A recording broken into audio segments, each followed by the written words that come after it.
how to start a finance apprenticeship. And whenever we're talking to people about whether to take it on, and it's not a small undertaking. It's always over a year. In some cases, if you want to do the level 7, this is a 3-year undertaking. 3 years plus. 3 years plus. And so it's really sensible and important to not be caught up in the enthusiasm of the moment, to ask some fairly tough questions. And they fall under 2 categories, really, which is, am I willing to do this? Am I really up for it? Am I really up for the study? Am I really up for getting through the papers? Am I really up for the discipline and rigor of always making sure I'm learning while I'm in my job? And then the of course, is am I able?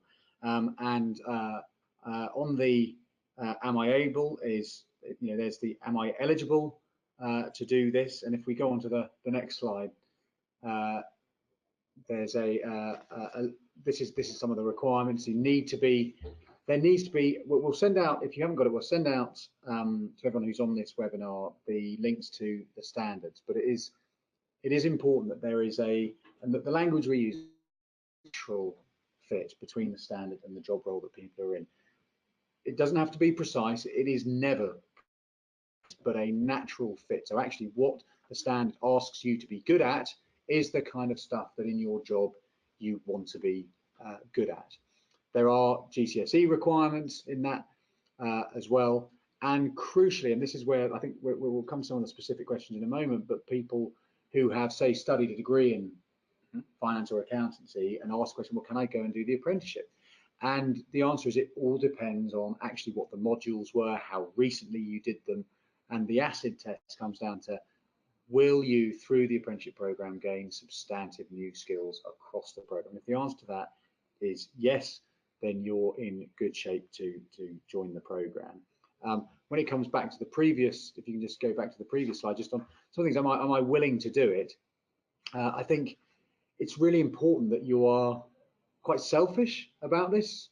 People often, when training is put on, sort of get an initial sort of flush of altruism, and I'm going to do it and improve myself, and it's the right thing to do, and my team want me to do it, but actually, what are you going to get out of it? What, in practical terms, are you going to get out of it? Is there something that you find particularly difficult that you want to no longer find difficult? Is there a rung on the career ladder that you want to get to where you think this will be really important? But our enrolment form, our eligibility check form, starts with the questions: what is it that you want to get out of this apprenticeship program? Because we think that's absolutely key to doing it and to continue your motivation through the program.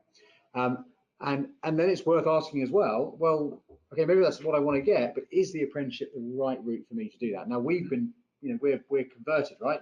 As a panel, we're preaching a message that we clearly believe in, but we also think it's really important that you have your own personal reasons for undertaking an apprenticeship. Yeah, they are. It is a challenging qualification, all of them, and it's just to go in with your eyes open and to be able to maybe speak to people who have undertaken the qualification, just to get a feel for what you're actually going to be doing would be really useful as well. Definitely. And then if we can just go on, there's a little bit on exemptions and conversions, and in a moment Betty's going to say a little bit about that. But particularly in the finance profession, there are we certainly know of people, and it looks like there are some people on the webinar who have begun some of these qualifications, and the question is, well, if I'm part way through, or I've just started, or I'm nearly there, can I get any benefit out of moving on to an apprenticeship program? Betty, did you want to say a bit about this, because this is a common occurrence? It is. So we've got some people who say they are studying at AAT, and can they then progress with an apprenticeship? And I think broadly the answer would be yes. Yeah. But for everybody who is looking to convert, these are considered on an individual basis. We've already sort of outlined that you have to be learning something new, and it has to be substantially new. And there's also a time period that we need to look at, that you will have to continue to study for a certain amount of time to be eligible to be an apprentice. But there's a couple of ways of doing this. There are exemptions which will be granted if you've reached a certain point in your study. So if you studied AAT, the natural progression would then be onto a qualification with one of the main accounting bodies, and that would be treated as an exemption. If you're partway through studies in a certain level, you would be treated as an exemption, because and this would be done on an individual basis. The person assessing you would look at at what point are you, and at what point would it be right for you to move over. So we do have some, which if they're not on the student zone, we can get them up there so you can have a look at them. That's great. That have been developed. Here's a slightly more challenging question, because it's about the role the person is in, as opposed to about the particular apprenticeship or qualification, which is actually have nearly got to, supported by the department, got to a certain level, but the next step up is sort of requires a different role the person needs to move in, which isn't available from at the moment. I guess that's a broader question for career progression within the finance function. I don't know if you want to say anything. It is, and I think it depends where you work at the moment. If you're in a big department, you've probably got much more opportunity to change roles than somebody who may a small department. But what I'd recommend there is that if you're looking to move roles and you can't at present, is talk to your head of finance profession if you have one in a large department. Talk to the Government Finance Academy about it. You certainly would be eligible to move on to, this is somebody in the final stages of AAT, on completing the AAT qualification, you would be entitled to then apply for an apprenticeship, but you would need to be supported by your department.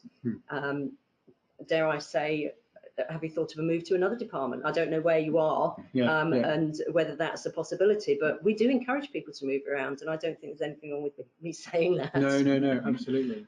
And this bit around completing, AAT, say, the person who asked the question doesn't know, but are they tied to the AAT route all the way up through, or can they move to ACCA? Absolutely, the AAT is a fantastic qualification, which provides a wonderful precursor to the chartered accountancy qualifications.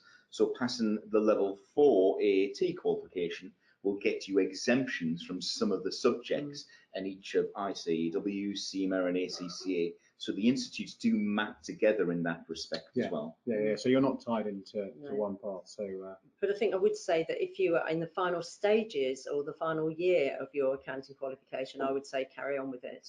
I don't think there is sufficient learning in that final year to make it worth your while converting, and particularly undertaking an endpoint assessment. I mean, there might be somebody who is, but I would think broadly we would suggest that you carry on doing what you're doing now.